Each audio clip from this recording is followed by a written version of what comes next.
जय हिंद दोस्तों, उत्कर्ष क्लास में आपका स्वागत है। आज के गायत्री मंत्र का टॉपिक है जनगणना 2011। गायत्री मंत्र में डेली आपको वैसे टॉपिक कराए जाते हैं जो एग्जाम की दृष्टि से काफी इंपॉर्टेंट होते हैं और जो परीक्षाओं में बार बार पूछे जाते हैं। तो चलिए स्टार्ट करते हैं। पहली जनगणना 1872 में लॉर्ड मेयो के काल में हुई थी। पहली दशकीय जनगणना 1881 में लॉर्ड रिपन के काल में हुई थी। जनगणना करने वाले अधिकारी को जनगणना आयुक्त कहते हैं। प्रथम जनगणना आयुक्त W.C. प्लाउडन बनाए गए थे। अगर हम लोग जनगणना क्रम की बात करें तो 1872 से 2011 तक 15वां जनगणना क्रम हो जाएगा। वहीं स्वतंत्रता के पश्चात पूछे तो 1951 से 2011 तक 7वां जनगणना क्रम हो जाएगा। अगर महाविभाजक वर्ष की बात पूछता है तो जो वर्ष 1921 का है ये महाविभाजक वर्ष हो जाएगा। 2011 के जनगणना आयुक्त की बात पूछे तो ये सी चंद्रमौली जी बनाए गए थे। अगर 2011 जनगणना के आदर्श वाक्य की बात पूछता है तो हमारी जनसंख्या हमारा भविष्य आदर्श वाक्य था। अगर कुल जनसंख्या की बात पूछता है तो जनगणना 2011 के अनुसार भारत की कुल जनसंख्या 121.09 करोड़ थी, जिसमें पुरुषों की जनसंख्या 51.47%, वहीं महिलाओं की जनसंख्या 48.53% थी। अगर दशकीय वृद्धि की बात करें तो 1991 से 2001 तक भारत की दशकीय वृद्धि जो दर थी वो 21.54% थी। वहीं 2001 से 2011 तक की दशकीय वृद्धि दर जो है 17.7% थी। तो क्षेत्रफल की दृष्टि से अब हम देखते हैं कि क्षेत्रफल की दृष्टि से सबसे बड़े राज्य जो है ये राजस्थान है और सबसे छोटे राज्य की बात करें तो गोवा हो जाएगा।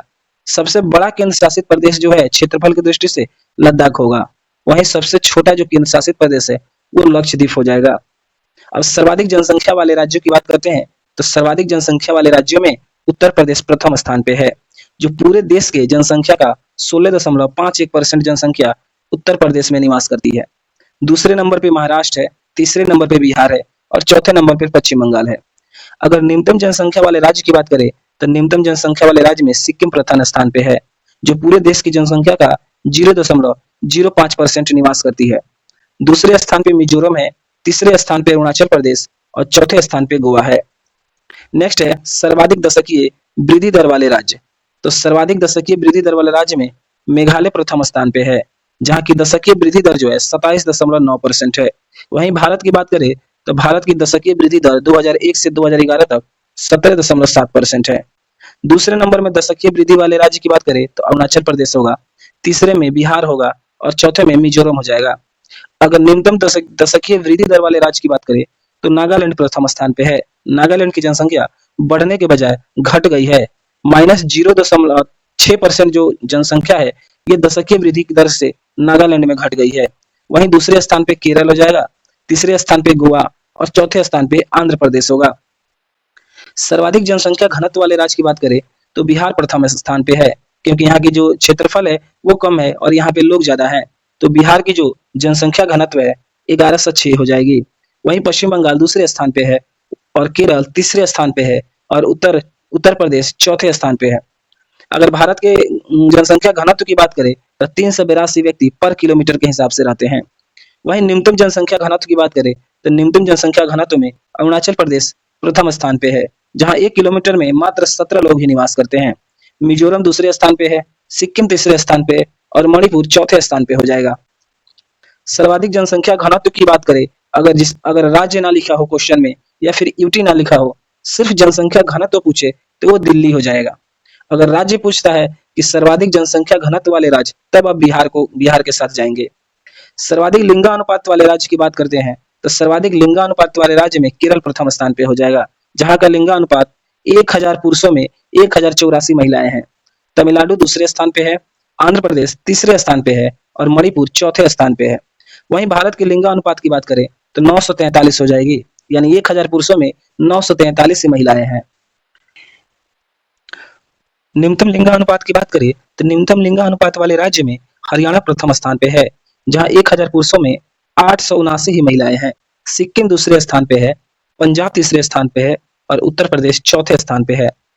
सर्वाधिक बाल लिंगानुपात की बात करते हैं तो सर्वाधिक बाल लिंगानुपात वाले राज्य में अरुणाचल प्रदेश पहले स्थान पे है, मिजोरम दूसरे, मेघालय तीसरे और छत्तीसगढ़ चौथे स्थान पे है। तो इसमें आप हमेशा पहला जो है वो याद रखेंगे।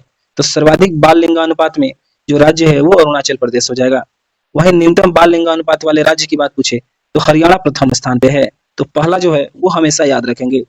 वहीं अगर हम लोग साक्षरता दर की बात करते हैं तो भारत की साक्षरता दर 73% है, जिसमें पुरुषों की जो साक्षरता दर है वो 80.9% है और महिलाओं की साक्षरता दर 64.60% है। सर्वाधिक साक्षरता वाले राज्य की बात करें तो केरल प्रथम पे स्थान पे है, जहाँ की साक्षरता दर 94% है। मिजोरम दूसरे स्थान पे है, गोवा तीसरे स्थान पे है और त्रिपुरा चौथे स्थान पे हो जाएगा। न्यूनतम साक्षरता वाले राज्य की बात करें तो न्यूनतम साक्षरता वाले राज्य में हमारा बिहार है, जहाँ की साक्षरता दर 61.80% है। दूसरे स्थान पे अरुणाचल प्रदेश है, तीसरे स्थान पे राजस्थान और चौथे स्थान पर झारखंड हो जाएगा। सर्वाधिक ग्रामीण जनसंख्या की बात करें तो हिमाचल प्रदेश में सर्वाधिक ग्रामीण जनसंख्या निवास करती है। पूरे राज्य की 90% जो जनसंख्या है वो गाँव में निवास करती है। बिहार दूसरे स्थान पे है, असम तीसरे स्थान पे है और उड़ीसा चौथे स्थान पे हो जाएगा। सर्वाधिक नगरीय वाले जनसंख्या की बात करते हैं तो सर्वाधिक नगरीय जनसंख्या प्रतिशत में पूछे तो गोवा की 62.2% जो जनसंख्या है वो शहरों में निवास करती है। वहीं मिजोरम दूसरे स्थान पे है, तमिलनाडु तीसरे स्थान पे है और गोवा केरल चौथे स्थान पे है। सर्वाधिक नगरीय जनसंख्या वाले राज्य की बात करें अगर नंबर में पूछता है तो नंबर में महाराष्ट्र जो है प्रथम स्थान पे हो जाएगा, जहाँ की 5.08 करोड़ जनसंख्या नगरों में निवास करती है। दूसरे स्थान पे उत्तर प्रदेश है, तीसरे स्थान पे तमिलनाडु और चौथे स्थान पर पश्चिम बंगाल होगा। आगे देखते हैं सर्वाधिक अनुसूचित जाति यानी एससी वाले राज्य की बात करता है तो सर्वाधिक अनुसूचित जाति में उत्तर प्रदेश प्रथम स्थान पे होगा। 4.13 करोड़ जनसंख्या जो है वो अनुसूचित जाति है। पश्चिम बंगाल दूसरे स्थान पे, बिहार तीसरे स्थान पे और तमिलनाडु चौथे स्थान पे होगी। वहीं प्रतिशत की बात पूछता है कि सर्वाधिक एससी जनसंख्या जो है वो प्रतिशत के मीटर में बताएं तो पंजाब की 31.9% जो जनसंख्या है वो अनुसूचित जाति जनसंख्या है। हिमाचल प्रदेश दूसरे स्थान पे है, पश्चिम बंगाल तीसरे स्थान पे है और उत्तर प्रदेश चौथे स्थान पे होगा। वहीं अनुसूचित जनजाति की बात करें तो अनुसूचित जनजाति में जो मध्य प्रदेश है वो पहले स्थान पे है, जहाँ की 1.53 करोड़ जो जनसंख्या है वो अनुसूचित जनजाति है। महाराष्ट्र दूसरे स्थान पे है, उड़ीसा तीसरे स्थान पे है और राजस्थान चौथे स्थान पे है। अगर प्रतिशत के मीटर में बात करें तो प्रतिशत के मीटर में मिजोरम की 94.4% जनसंख्या अनुसूचित जनजाति है। नागालैंड दूसरे स्थान पे है, मेघालय तीसरे स्थान पे है और अरुणाचल प्रदेश चौथे स्थान पे है। अब हम आज के करंट अफेयर को देखते हैं। पहला क्वेश्चन है, हाल ही में चंद्रमा पर सॉफ्ट लैंडिंग करने वाला दूसरा निजी अंतरिक्ष यान कौन सा है? आंसर हो जाएगा ब्लू घोस्ट अंतरिक्ष यान। ब्लू घोस्ट अंतरिक्ष यान चंद्रमा पर सॉफ्ट लैंडिंग करने वाला दूसरा निजी अंतरिक्ष यान है। तो पूछ सकता है कि पहला निजी अंतरिक्ष यान कौन सा है जिसने चंद्रमा पे सॉफ्ट लैंडिंग किया था? तो उसका नाम हो जाएगा इंस्टीट्यूटिव।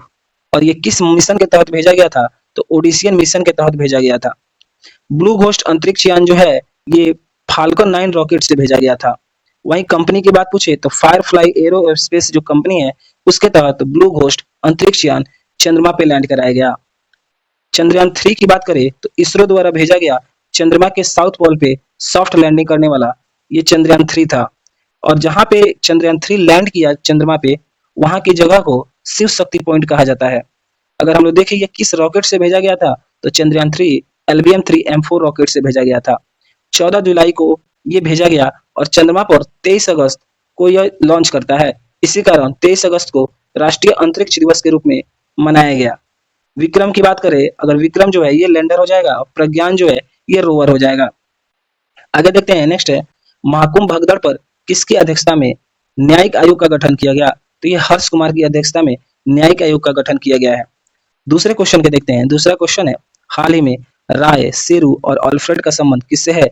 तो राय, शेरू और अल्फ्रेड जो है ये चक्रवात है और ये आए कहाँ है? ये उष्णकटिबंधीय चक्रवात है और ये दक्षिणी प्रशांत महासागर में आए हैं। अगर हम लोग दाना की बात करें तो दाना का नामकरण कतर ने रखा है। अगर असना चक्रवात की बात करें, असना चक्रवात का नामकरण पाकिस्तान ने रखा है। वहीं विली विलिस की चक्रवात की बात करें तो इसका नामकरण ऑस्ट्रेलिया ने किया है। आगे देखते हैं, अगला है, हाइड्रोजन परिवहन पाइप विकसित करने वाली पहली भारतीय कंपनी कौन बनी है? तो ये टाटा स्टील कंपनी बनी है। अगला है, कानूनी अधिकार प्राप्त करने वाले माउंट तारानाकी का संबंध किससे है? तो माउंट तारानाकी का संबंध न्यूजीलैंड से हो जाएगा। अगला है, एक्सियोम मिशन AX4 से अंतरराष्ट्रीय स्टेशन पर जाने वाले भारतीय अंतरिक्ष यात्री कौन है? तो ये शुभांशु शुक्ला जी हो जाएंगे। आगे बढ़ते हैं तीसरे नंबर की ओर। तीसरा क्वेश्चन है, हाल ही में 12वां क्षेत्रीय 3R और सर्कुलर इकोनॉमिक फोरम का उद्घाटन कहाँ हुआ है? तो ये जो भारत में हुआ है इसका उद्घाटन। आयोजन की बात बोले तो ये राजस्थान के जयपुर में इसका आयोजन किया गया है। अगर पूछ दे कि 3R का मतलब क्या है, तो 3R का मतलब है रिड्यूस, रीयूज और रिसाइकिल। यानी पहले हम उसको रिड्यूस करें, फिर रीयूज करें और फिर उसको रिसाइकिल करते रहें। अगला है, अगर उद्घाटन की बात बोले तो इसका उद्घाटन मनोहर लाल खट्टर के द्वारा किया गया है। अगला क्वेश्चन है, केंद्रीय बजट 25-26 में राजकोषीय घाटा सकल घरेलू उत्पाद के कितने प्रतिशत रहने का अनुमान लगाया गया है? तो 25-26 में जो राजकोषीय घाटा है ये 4.4% रहने का अनुमान है। वहीं 24-25 की बात करें तो 4.6% था। अगला क्वेश्चन है, हाल ही में ब्लू ओरिजिन की NS-30 उड़ान के लिए चालक दल में शामिल होने वाले दूसरे भारतीय मूल के अंतरिक्ष यात्री कौन है? ये तुषार मेहता हो जाएंगे। और तुषार मेहता दूसरे भारतीय मूल के अंतरिक्ष यात्री होंगे। अगर पूछे कि पहले भारतीय अंतरिक्ष यात्री कौन हो जाएंगे, तो ये गोपी थोटाकुरा हो जाएंगे। और NS-31 की बात करें तो NS-31 में सभी यात्री जो होंगे वो महिलाएं होंगी। अगला है, भारतीय रेलवे ने निर्वाह यात्रा के लिए कौन सा ऐप लॉन्च किया है? तो भारतीय रेलवे ने निर्वाह यात्रा के लिए स्वरेल जो ऐप है इसको लॉन्च किया है। पांचवें क्वेश्चन की ओर बढ़ते हैं। पांचवा क्वेश्चन है, हाल ही में पहली डॉल्फिन गणना के अनुसार सर्वाधिक डॉल्फिन की संख्या जो है किस राज्य में है? तो सर्वाधिक डॉल्फिन की जो जनसंख्या है ये यूपी में है। अगर हम लोग पूछ देखें कि डॉल्फिन दिवस कब मनाया जाता है, तो 5 अक्टूबर को डॉल्फिन दिवस मनाया जाता है। अगला है, भारत अमेरिकी गायिका चंद्रिका टंडन ने किस एल्बम को चार्ट एल्बम श्रेणी में ग्रैमी पुरस्कार मिला है? तो एल्बम का नाम क्या हो जाएगा? त्रिवेणी हो जाएगा एल्बम का नाम। अगला है, टाटा स्टील मास्टर्स 2025 का खिताब किसने जीता है? तो आर प्रज्ञानंद ने जीता है। अगला है, सुप्रीम कोर्ट के निर्देशानुसार सम्मान पूर्वक मरने का अधिकार जो है के लिए कानूनी ढांचा बनाने वाला भारत का पहला राज्य कौन बना है? ये कर्नाटक बना है। छठा क्वेश्चन है, हाल ही में मीथेन प्लस का उत्सर्जन करने वाला माउंट केटल ज्वालामुखी कहाँ स्थित है? तो ये माउंट केटल ज्वालामुखी जो है ये इथोपिया में स्थित है। और इस ज्वालामुखी से इतनी मात्रा में विस्फोट हो रही है कि मीथेन गैस का जो है उत्सर्जन काफी हो रहा है और इसको मीथेन ब्लम का नाम दिया गया है। वहीं मीथेन की बात करें तो CH4 इसका सूत्र हो जाएगा। इसको मीथेन को हम लोग मार्स गैस भी कहते हैं। वहीं हवाई द्वीप की बात करें तो हवाई द्वीप पे किलालाउ ज्वालामुखी, मोनोलोआ ज्वालामुखी स्थित है। इक्वाडोर पे कोटोपैक्सी ज्वालामुखी स्थित है। इटली में विसोवियस, एटेना और एस्ट्रोम्बली ज्वालामुखी स्थित है। अगला है, अफ्रीकन यूनियन का हेडक्वार्टर कहाँ है? तो ये इथोपिया के अदीस अबाबा में अफ्रीकन यूनियन का हेडक्वार्टर है। अगला है, एक्वेरियन सैन्य अभ्यास किसके बीच होता है? तो एक्वेरियन सैन्य अभ्यास इंडिया और मालदीव के बीच होता है। अगला है, AI जनरेटेड बाल शोषण सामग्री को अपराध घोषित करने वाला पहला देश कौन सा है? तो ये ब्रिटेन या फिर यूनाइटेड किंगडम हो जाएगा। अगला क्वेश्चन देखते हैं। 7 नंबर क्वेश्चन है, हाल ही में भारतीय वायुसेना की जगुआर स्क्वाड्रन की पहली महिला पायलट बनने की उपलब्धि किसने हासिल की है? तो ये तनुष्का सिंह ने हासिल किया है। अगर संबंध पूछे तनुष्का सिंह का कहां से है, तो इनका संबंध यूपी से हो जाएगा। अगला है, व्हाट्सएप पहल वन में मन मित्र किसने प्रारंभ किया है? तो मन मित्र जो है ये आंध्र प्रदेश द्वारा प्रारंभ किया गया है। अगला क्वेश्चन देखते हैं। 8 नंबर है, हाल ही में रणजी ट्रॉफी 2025 का उप विजेता कौन बना है? तो रणजी ट्रॉफी 2025 का उप विजेता केरल बना है। अगर विजेता पूछे विजेता कौन बना है, तो विजेता विदर्भ बना है। फाइनल मैच का जो आयोजन है ये नागपुर में किया गया था। और सर्वश्रेष्ठ खिलाड़ी पूछे रणजी ट्रॉफी 2025 में सर्वश्रेष्ठ खिलाड़ी का किसे दिया गया है? तो ये हर्ष दुबे को दिया गया है। अगला है, पहला वैश्विक न्याय, शांति और प्रेम शिखर सम्मेलन 2025 कहाँ आयोजित होगा? तो ये UAE में आयोजित होगा। अगला है, संयुक्त सेना अभ्यास ट्रोपेक्स 25 का आयोजन किसने किया है? तो ट्रोपेक्स 25 का आयोजन जो है इंडियन नेवी द्वारा किया गया है। अगला क्वेश्चन है 9 नंबर, हाल ही में 97वां ऑस्कर पुरस्कार में सर्वश्रेष्ठ फिल्म का ऑस्कर पुरस्कार किसे मिला है? तो सर्वश्रेष्ठ फिल्म का ऑस्कर पुरस्कार अनोरा को मिला है। बेस्ट डायरेक्टर की बात करें तो सीन बेकर बेस्ट डायरेक्टर का अवार्ड दिया गया है। वहीं बेस्ट एक्टर की बात करें तो एड्रियन ब्रॉडी को बेस्ट एक्टर का अवार्ड दिया गया है। बेस्ट एक्ट्रेस की बात करें तो माइकी मेडिसिन को बेस्ट एक्ट्रेस का अवार्ड दिया गया है। 2024 में पूछे बेस्ट फिल्म का अवार्ड किसे दिया गया? ये ओपेनहाइमर को दिया गया था। अगला है, ब्लू घोस्ट मिशन का संबंध किससे है? तो ब्लू घोस्ट का मिशन चांद से है। अगला है, बैलिस्टिक मिसाइल इतिमाद और एंटी वॉरशिप क्रूज मिसाइल गदर 380 का संबंध किससे है? तो ये ईरान से संबंध है इसका। अगला देखते हैं 10 नंबर, हाल ही में विश्व वन्य जीव संरक्षण दिवस 2025 कब मनाया गया? तो विश्व वन्य जीव संरक्षण दिवस जो है 3 मार्च को मनाया गया है। अगर पूछता है विश्व वन्य जीव संरक्षण दिवस 2025 की थीम क्या है? तो वन्य जीव संरक्षण एंड वित्त जो इसकी थीम हो जाएगी। अगला है, भारत की पहली फेरेट रिसर्च सुविधा का शुभारंभ कहाँ हुआ है? तो भारत की पहली फेरेट रिसर्च सुविधा का शुभारंभ हरियाणा में हुआ है। अगला देखते हैं, अगला है भारतीय सेना की विजय दुर्ग का कमान का संबंध किससे है? तो विजय दुर्ग की कमान का संबंध वेस्ट बंगाल से हो जाएगा।